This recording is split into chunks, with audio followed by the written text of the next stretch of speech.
What's good, guys? We're back at it again with another video. As you see from the title today, we actually have my junior year story, a part of that my D1 basketball story series. If you've seen the other ones, you've known that my junior year for me, I feel like was the year where I started to feel a lot of the consequences. I made some decisions that I feel like not only affected my career, but the trajectory of my life.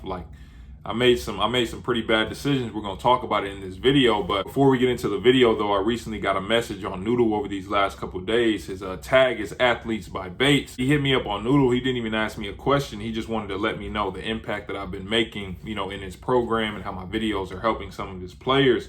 And he was just really explaining to me how much he appreciated that. I just wanted to come on a video and say how much that actually means to hear that, to know that the videos that I make are actually making an impact. I appreciate all of you guys who continue to watch, who continue to comment. We're all going to continue to get better together. I'm not going to hold you guys up any longer. I know you want to hear this story. Let's get into it. Like I said before, my first 2 years were filled with injuries. I was dealing with some things up in my mind, in terms of free throws, was really struggling with confidence on the court, a lot of different things. We in that sophomore season. Like I said, we into the summer, and then all of a sudden when I feel like I'm starting to make a jump, my confidence is coming back.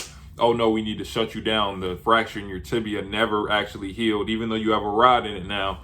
It never actually healed. We're going to shut you down for the rest of the summer so you'll be ready when the fall comes back around, when the season comes. I think I get cleared to get back on the court around August, September, so I'm back practicing with the team. Obviously, I got to catch up. I'm out of shape. I wasn't able to work out with the team over the summer, but at the same time, I wasn't feeling like, okay, even though I didn't work out, like somebody was going to take my spot. I'll be honest, I didn't really feel like there was a lot of competition, like somebody was better than me. Keep all of this in mind because this is kind of boosting my head a little bit. Around this time is where I honestly felt like I was the face of the program. I remember we would have booster meetings, just our boosters, the AD, our head coach, and me. I'd have to get up on the platform and give a little speech and answer Q&As. If there are social media posts that need to go out, videos, most of the time they're picking me to be in them. If there's posters around campus, most of the time I'm on them. I was really feeling myself at that moment. Keep all of this in mind. I was feeling myself. I really felt like I could do whatever I want and nobody was coming to take my spot at all. It gets to about October where in practice, I feel something in the back of my leg, but I thought it was my hamstring. And at the time, I'm like, okay, it's probably a hamstring. You probably just pulled it. You can go home and stretch. If it is an injury, it's probably not serious because before then, if I had an injury, it was usually going to be a big one, right? So I'm like, a hamstring pull, that's nothing. We'll just go home, stretch, be ready to go the next day. Go to sleep, wake up. My knee is completely swollen, completely swollen. It's hard to walk. I don't know what's going on. And of course, because of my history, the first 2 years, I'm not telling my coaches. Why would I do that? They definitely gonna kick me off if I tell them that. I didn't tell anybody except for not our main basketball trainer, but one of the assistants, interns. Yeah, don't really say anything, but I've been, struggling with this. I don't know what's going on. She was telling me yeah, just stretch this, and that. Made sure I was stretching before and after practice. I'm wearing tights during practice so no coach could look at my knee and be like, why your knee looks swollen? I made sure that never happened. At a certain point, it was hurting too bad. I had to say something, had to tell the coaches.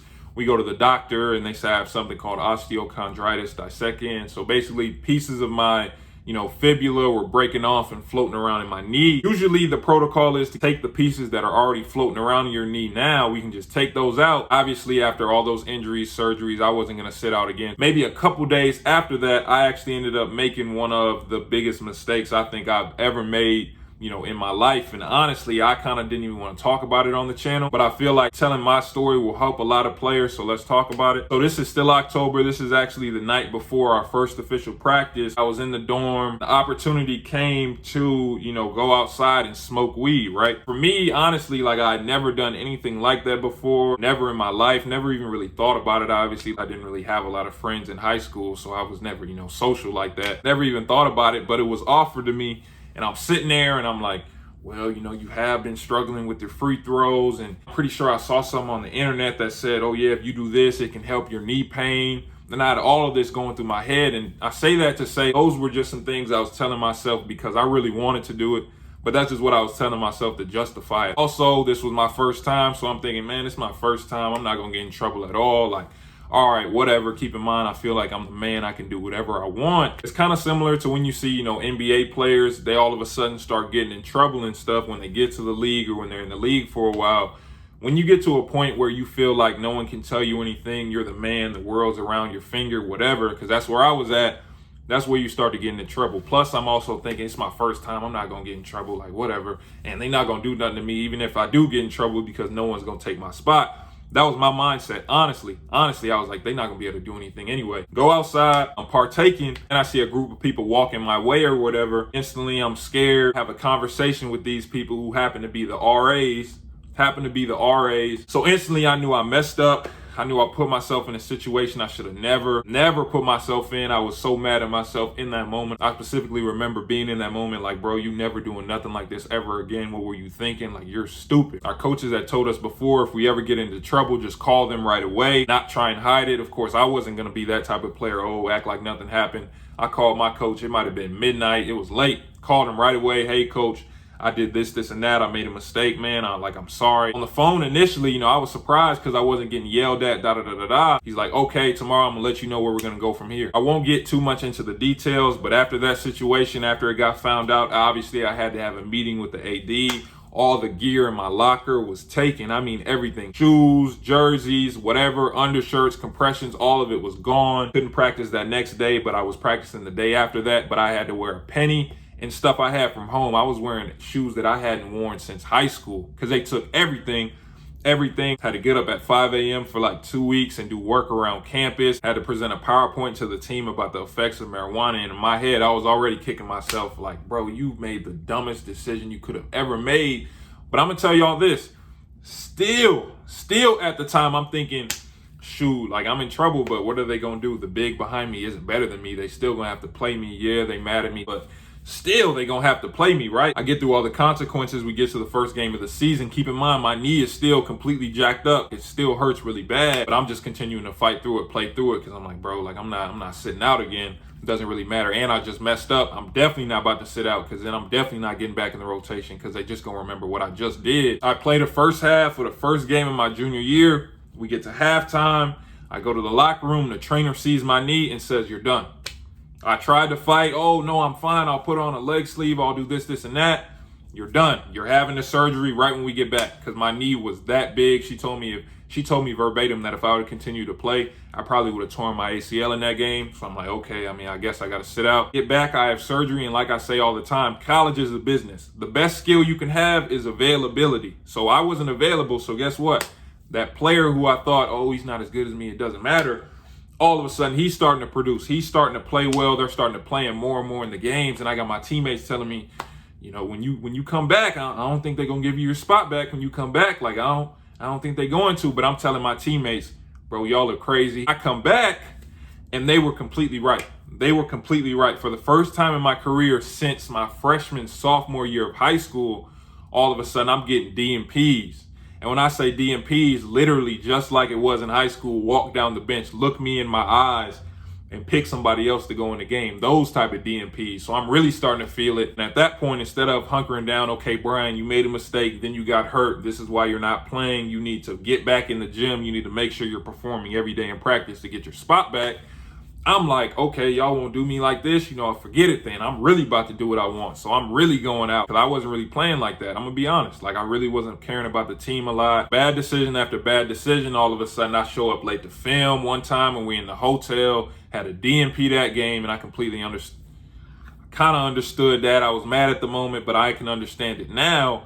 I was late for film, didn't play that game. I'm just making all these little mistakes, but the only person I'm really trying to blame still is the coaches. I was still trying to blame the coaches. Oh, they doing this, they doing that to me. I can only look at it now and we're like, bro, everything that happened was your fault. Adding insult to injury, there's a little party that I was at, and there was drinks at the party. I was 21 at the time. It was my junior year, but there were people at the party that were underage, and somebody took a video, and I wasn't even facing the camera. They saw my back in the video while I was facing the other way, but obviously I'm tall. They already knew who I was. I got another meeting with the AD, so I'm getting in trouble again for something. On that second time, I kind of actually did. This was later on in the season.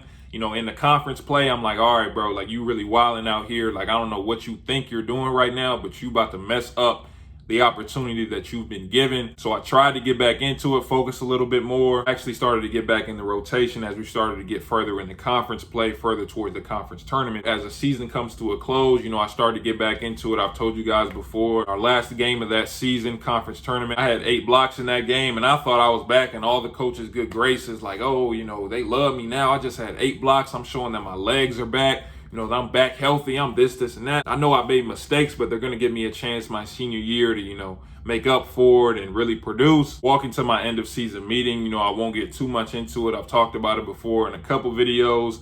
I thought they were going to say, we have this role for your senior year. I walked in there, they said, we talked to your doctor, and all of us together don't think physically you can continue to play basketball. You can stay here, we'll still give you a scholarship, you just won't be able to play on the team. You can help out. And I'm just sitting there like, bro, I just had 8 blocks and I played the last how many months of the season? So you can see I'm healthy again, like what's going on?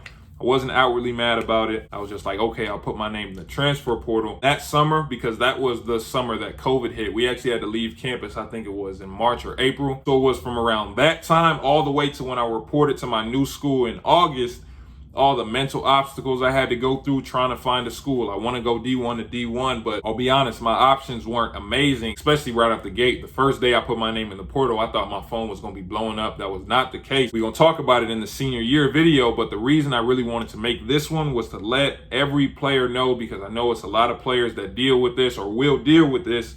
When you get to that point where you feel like no one can tell you anything, then you can do whatever you want and it doesn't matter. That's where you need to watch out for what you're doing. That's where you need to be paying attention to where you're at, what you're doing, the decisions you're making, because you're going to feel invincible during that time. I thought I was invincible. I thought no one could touch my spot. I thought I could literally just do whatever I want. Like I ran campus. That was not the case at all. And the decisions I made actually ended up changing the course of my career. If you don't take anything from this series that I've been doing, it's be aware of every decision you make and understand that every decision will have consequences, whether that be positive or negative. All the smoking, partying, doing this, and that, I'm here to tell you right now, it's not worth it at all. It's not worth it. Now, I won't be the person to say, oh, you can't go out, have fun from time to time, but you need to be making sure that you're aware of how much you're going out and what you're doing when you're going out. Like I said, there should be no smoking. There really shouldn't be any drinking at all, but specifically before you're 21. There shouldn't be any, oh, the bouncer said, since I'm on the team, he gonna let me in and he not gonna give me X's even though I'm not 21. I know I done caught some people with that. There shouldn't be any of that. I'm telling you right now, like there's been so many stories, including mine, of players who get to college and you get that independence. And like I said, you on a basketball team and feeling a lot of tension from girls on campus, social media, whatever, and it can kind of mess your head up. I'm telling you, just stay focused, because all that extra stuff can get you sidetracked and will change your life. I'm here to tell you right now. Like, share, subscribe, turn on post notifications. I appreciate you guys watching. Remember, if you want the one-on-one evaluations or the breakdowns go on the channel just like these, and my website in the description. Also, if you have any questions for me or need any advice, make sure you hit my link for Noodle in the description. I appreciate you guys watching. I'll see you guys next time in the next video.